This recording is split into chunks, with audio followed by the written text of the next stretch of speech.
शकतात. बघा आपल्याला सरळ व्याज आणि चक्रवाढ व्याजावरती आपल्याला या पद्धतीची गणित होऊ शकतात. तर काय दिलंय बघा, पहिल्यांदा व्यवस्थित वाचूया आपण. एका रकमेचे पहिल्या व दुसऱ्या वर्षाचे चक्रवाढ व्याज किती आहे? 20 रुपये व 23 रुपये. काय सांगितलं आपल्याला? एका रकमेचे पहिल्या व दुसऱ्या वर्षाचे चक्रवाढ व्याज किती आहे? 20 रुपये व 30 रुपये.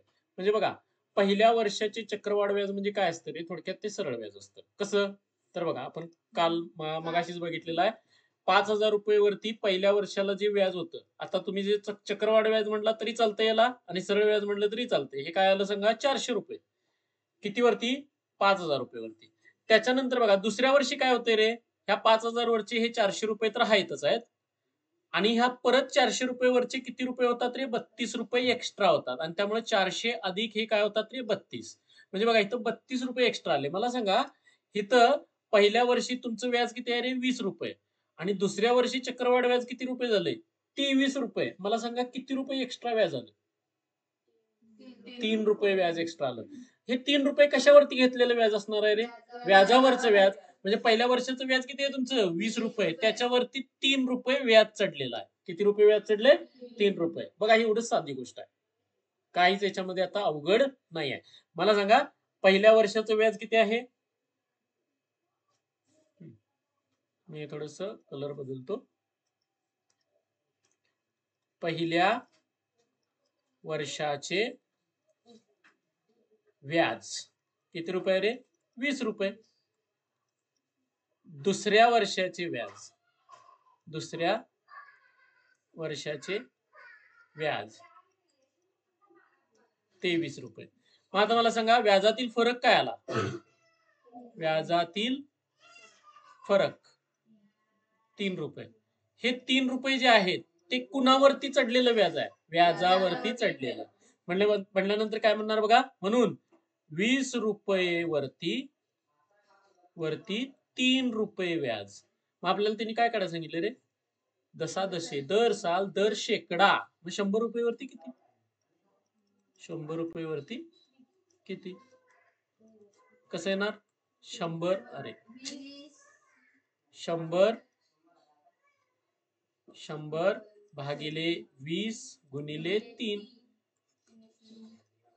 20 100, 5 त्रिक 15. म्हणून दर साल, दर शेकडा, टक्केवारी किती आली? 15%. साधी गोष्ट आहे. बघा, ह्यासाठी आपल्याला ही गोष्ट माहित पाहिजे. काय घडलं इथं सांगा? पहिल्यांदा तुम्ही पहिल्या वर्षी व्याज काढलं ते साधं सरळ आहे, परंतु दुसऱ्या वर्षी काढत असताना तुम्ही काय केलं? हे सरळ व्याज पण काढलं, आणि त्या व्याजावरती आणि परत व्याज बसलं. मग मला सांगा, जर इथं 400 रुपये, इथं 400 रुपये, आणि 32 रुपये एक्स्ट्रा आले ना, मग आता आपण जे गणित सोडवायला लागलोय त्याच्यामध्ये पहिल्या वर्षाचं व्याज किती रुपये रे? 20 रुपये. दुसऱ्या वर्षाचं व्याज 23 रुपये आहे. म्हणजे त्यातलं 20 रुपये कुठलं असणार आहे? जसं इथं 400 रुपये आहे तसं. आणि 3 रुपये कुठलं असणार आहे? जसं इथं 32 रुपये आहे तसं. म्हटल्यानंतर हे 3 रुपये कुठलं व्याज आलं? तर ह्या व्याजावरचं व्याज आलं. आणि म्हणून बघा, हे व्याज आहे, त्या व्याजावरती किती रुपये व्याज बसलं? 3 रुपये व्याज बसलं. म्हणून आपल्याला बघा, इथं काढत असताना काय म्हणलं आपण? पहिल्या वर्षाचं व्याज 20 रुपये आहे, दुसऱ्या वर्षाचं व्याज 23 रुपये आहे. व्याजातील फरक किती आला? 3 रुपये. हे 3 रुपये कुणावरती व्याज बसले? व्याजावरचं व्याज आहे. म्हणून 20 रुपये वरती जर 3 रुपये व्याज बसत असेल तर 100 रुपये वरती किती? आणि त्यानुसार किती आलं? 15% आपल्याला मिळालं. साधं सोपं गणित आहे. त्यानंतर बघा, एका रकमेचे 2 वर्षाचे सरळ व्याज आणि चक्रवाढ व्याज. सरळ व्याज किती आहे? 1,000 रुपये, आणि चक्रवाढ व्याज किती आहे? 1,050 रुपये. 2 वर्षाचं आहे. किती वर्षाचं? 2 वर्षाचं. मला सांगा, सरळ व्याज 2 वर्षाचं 1,000 रुपये असेल तर एका वर्षाचं किती असणार आहे? 500 रुपये. बरोबर आहे? म्हणजे बघा, पहिल्या वर्षी किती रुपये असणार आहे? मी आता बघा थोडस लॉजिकली सांगतोय. पहिल्यांदा आपण सगळं व्यवस्थित मांडूया, विचार करूया, आणि डायरेक्ट कसं सोडवायचं ते नंतर बघू आपण. ठीक आहे? तर पहिल्या वर्षाचं सरळ व्याज किती रुपये असणार आहे रे? 500 रुपये. दुसऱ्या वर्षाचं पण सरळ किती असणार आहे? दुसऱ्या वर्षाचे सरळ किती असणार आहे? सरळ व्याज किती असणार आहे? 500 रुपये असणार आहे. म्हणजे दोन्ही वर्षाचं मिळून किती झालं रे? 1,000 रुपये. तेच आपल्याला इथं दिले आहे का? आता बघा, पहिल्या वर्षाचं चक्र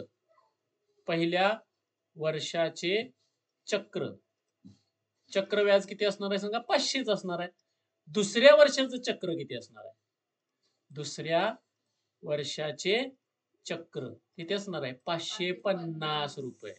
आता तुम्ही इथं 550 आणि इथं 500 का घेतलं तर लक्षात ठेवायचं ह्यातलं हे 500 रुपये ना ते कसं तयार झालंय 500 अधिक 50. हे 500 कुठलं जसं इथं सरळ आलंय तसं सरळ आलंय आहे का असं शिकलोय ना आपण ह्याच्या अगोदर. आणि हे 50 रुपये कुणावरती आलं ह्या व्याजावरचं परत व्याज झालं. मग आता मला सांगा याच्यामध्ये काय कळालं तुम्हाला तर 500 रुपये वरती 50 रुपये व्याज. मग व्याजाचा दर काढायला सांगितलाय 100 रुपये वरती किती झालं बघा. आता हे सोडून टाकायचं काय म्हणणार इथल्या 2 शून्य इथल्या 2 शून्य गेल्या 10%. किती येणार 10%. किती टक्के होणार आहे 10%. बघा साधी गणित असतात. 2 वर्षाचं सरळ व्याज आणि 2 वर्षाचं चक्रवाढ व्याज तुम्हाला दिलंय. पहिल्या वर्षाचं सरळ व्याज किती होणार 500. दुसऱ्या वर्षाचं किती होणार 500. साधी गोष्ट आहे. त्यामुळे दुसऱ्या वर्षाच्या चक्रवाढ व्याजावरती किती रुपये वाढल्यात 50 रुपये वाढल्यात. म्हणजेच व्याजावरती व्याज किती रुपये बसले 50 रुपये.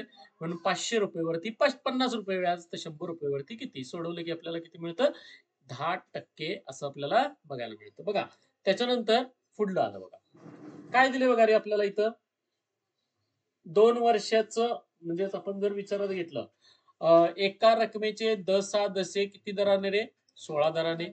सरळ व्याज किती झालंय 4 वर्षाची रास. 4 वर्षाची रास किती आहे 1312. रास म्हणजे काय असते मुद्दल अधिक व्याज असते म्हणजे त्याच्यामध्ये व्याज पण आहे बरोबर. 6 वर्षाची रास किती झाली 1568 रुपये. मला सांगा ह्याच्यामध्ये पण मुद्दल अधिक व्याज असणार ना. बघा 4 वर्षाची रास किती आहे 1312 रुपये. 6 वर्षाची रास किती आहे 1568 रुपये. म्हणजे इथं किती वर्षाचा फरक आहे रे 2 वर्षाचा. मग 2 वर्षाचं व्याज ह्याच्यात भरलेलं असणार ना. म्हणजे बघा आपण आता काय म्हणणार 2 वर्षाचे सरळ व्याज. सरळ व्याज बरोबर कसं काढणार सांगा 6 वर्षाची रास वजा 4 वर्षाची रास. मला सांगा 6 वर्षाची रास किती आहे 1568 वजा 4 वर्षाची रास किती आहे 1312. दोघांची वजाबाकी सांगा किती येणार 8 मधून 2 गेले राहिले 6. 6 मधून 1 गेले राहिले 5. 5तून 3 गेले राहिले किती 2. 256 रुपये. हे किती वर्षाचं व्याज आलं रे 2 वर्षाचं. आपल्याला विचारलंय काय रे ती रक्कम किती असेल. मग आता बघा हे सरळ व्याज आहे साधं सिंपल व्याज आहे. मग आता बघा सरळ व्याज मी थोडस काय करतो एकच मिनिट मी ह्याला वरती घेतो म्हणजे आपल्याला इथं जागा मिळेल. किती आलं 256 रुपये. हे 2 वर्षाचं व्याज आहे. किती वर्षाचं 2 वर्षाचे व्याज इथं आपण काढलंय. आता मला सांगा सरळ व्याजाचं सूत्र काय तरी सरळ व्याज बरोबर काय तर पी गुणिले एन गुणिले आर भागिले 100. मला सांगा पी आपल्याला माहित नाही ना कारण ती रक्कम आपल्याला काढायला सांगितली. एन किती आहे रे 2 वर्ष. 2 वर्ष. आर किती आहे 16%. इथं आहे बघा सगळंच दिलंय.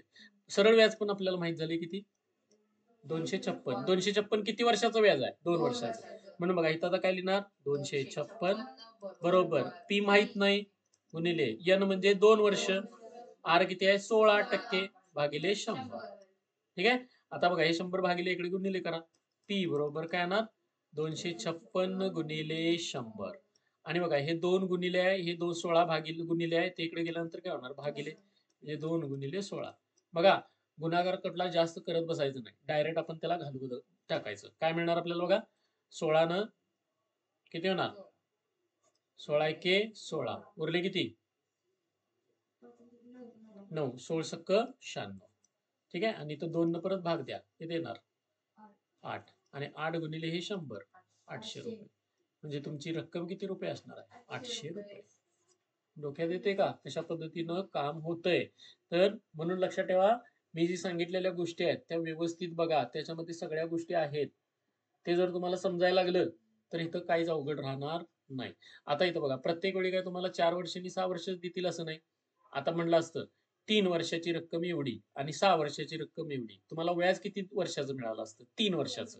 मग 3 वर्षाचं मिळालं तर तुमचा एन किती होणार 3. पी माहित नाही आणि आर ची किंमत 16 आणि काय असेल ते व्याज झालं का.